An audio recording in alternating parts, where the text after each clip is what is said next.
In the late 1980s, Jinella Tunstall and Tiffany Hall met as they started kindergarten in East St. Louis, Illinois. The girls became best friends and their families also bonded quickly.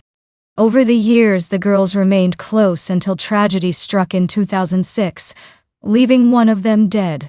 This is the story of a friendship destroyed by jealousy and the tragic aftermath of a deadly friendship. Jinella Tunstall was born in February of 1983. Shortly after starting school, she became best friends with Tiffany Hall. Jinella and Tiffany both grew up in the same East St. Louis neighborhood and faced many challenges at a very young age. Throughout these tribulations, they developed a strong friendship. Those closest to the girls say they were like sisters.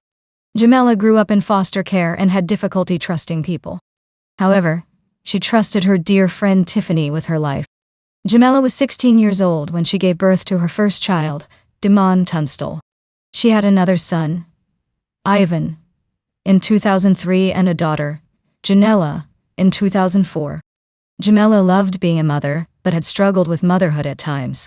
Jinella's boyfriend told authorities that on September 18th, Tiffany came to his apartment to pick up the kids. Tiffany told him that Jinella had asked her to pick the kids up and babysit. This was a common occurrence as Tiffany frequently babysat for Jinella. However, that was the last time he saw his children. Jinella had already been killed by that time. Authorities went to Jinella's apartment on Friday, September 22nd, but were unable to find any sign of the kids. They did, however, obtain recent pictures of the children for the missing person reports. A widespread search was conducted, primarily focusing on Frank Holton State Park. However, the searches all came up empty. Authorities put the pressure on Tiffany to tell them where the children were. Eventually, she cracked. On Saturday, September 23rd, Tiffany told authorities that the children were in Jinella's apartment. She told them to look in the washer and dryer. After returning to the apartment for another search, the deceased body of Demond was found in the dryer, and Ivan and Jinella were found in the washing machine. The bodies were all nude except underpants on one child. Demond was just 7 years old. Ivan was 2 years old, and Jinella was 1 year old. Autopsies showed the children had been drowned, but authorities stressed they were not killed in the washer and dryer. It is believed that Tiffany picked the children up and took them back to Jinella's apartment. There she gave them a bath, like a babysitter might do. However, during this bath she would drown the kids one by one and place their bodies in the washer and dryer. The East St. Louis community was devastated and shocked by this brutal crime and struggled to comprehend what had happened. Tiffany and Jinella's mothers grieved together. Why would a woman kill her best friend? Why would she kill 3 innocent children? Did Tiffany have a miscarriage? Was she even pregnant to begin with? Did she suffer from some sort of mental illness? The questions were endless. At first, Tiffany was only charged with the murder of Jinella and her unborn daughter. Eventually, 3 additional counts of murder were added in relation to the other children. Tiffany pleaded not guilty at first, and a psychiatric examination was ordered. Tiffany was assigned a public defender.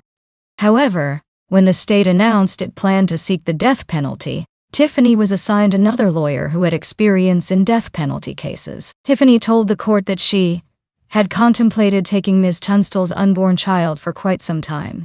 Approximately 1 week before the murders, she purchased rubbing alcohol, a nasal aspirator, and a sharp object. She then felt she was ready to put her plan into place. Tiffany admitted to beating Jinella on the head with a table leg on September 15, 2006, until Jinella was unconscious. While she was still alive, Tiffany drug her to the bathtub and cut open her abdomen, removing the baby. Jinella bled to death in the bathtub. Tiffany then dumped her body in a vacant lot.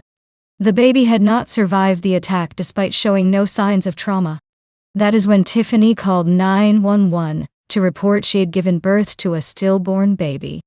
3 days later, Tiffany picked up Jinella's children from their father's home. She took the children back to Jinella's apartment and drowned them in the same bathtub their mother had died in. She placed their bodies in the washer and dryer and left the apartment. She spent the next several days planning the funeral for the baby, claiming the girl as her own child. James Gomrich, one of Hall's attorneys, said, Hall had been mentally fit to stand trial, but also said she had unresolved mental health issues and tested at an IQ in the mid-70s. No motive was provided, but it is believed that Tiffany either lost her pregnancy or faked the entire pregnancy and desired to pass Jinella's baby off as her own. An important distinction between Tiffany and other women who have committed similar crimes is that Tiffany had children of her own at the time. Her daughters were 7 and 8 at the time of the murders. In September of 28, Hall moved to withdraw her guilty plea, claiming ineffective assistance of counsel. The request was denied.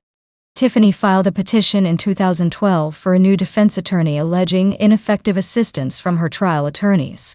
That petition was also dismissed, but Tiffany persisted as she felt her attorneys did not appropriately investigate her mental health and fitness to stand trial.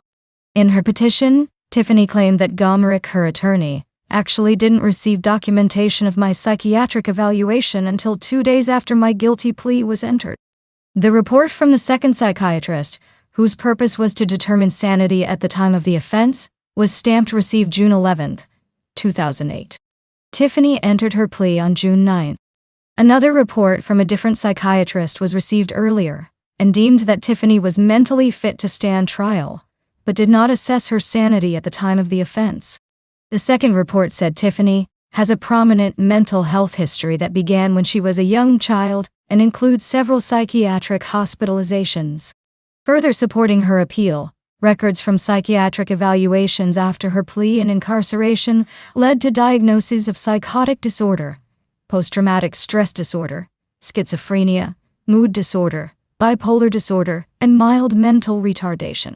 For these reasons, Tiffany's denial of her post-conviction relief was reversed, allowing her to proceed legally. The petition had to be revised several times. New attorneys for Hall worked throughout 2015 and 2016 to amend the petition and were given several extensions. Hall again requested a new attorney, but the request was denied. Eventually, the petition was dismissed, as it did not meet requirements for relief. Tiffany appealed this decision as well, claiming her attorney failed to appropriately amend the petition to meet requirements. In 2020, Tiffany won her appeal on the dismissal, and is given another opportunity to file a petition for relief. While it is likely that Tiffany's case will be tied up in the appeals process for years to come, at least Jinella's family can rest easy knowing she is behind bars. Tiffany is currently housed at Logan Correctional Center, where she is serving a life sentence. Jinella's baby was exhumated from the grave Tiffany gave her and reburied with her mother and 3 siblings in Millstadt, Illinois.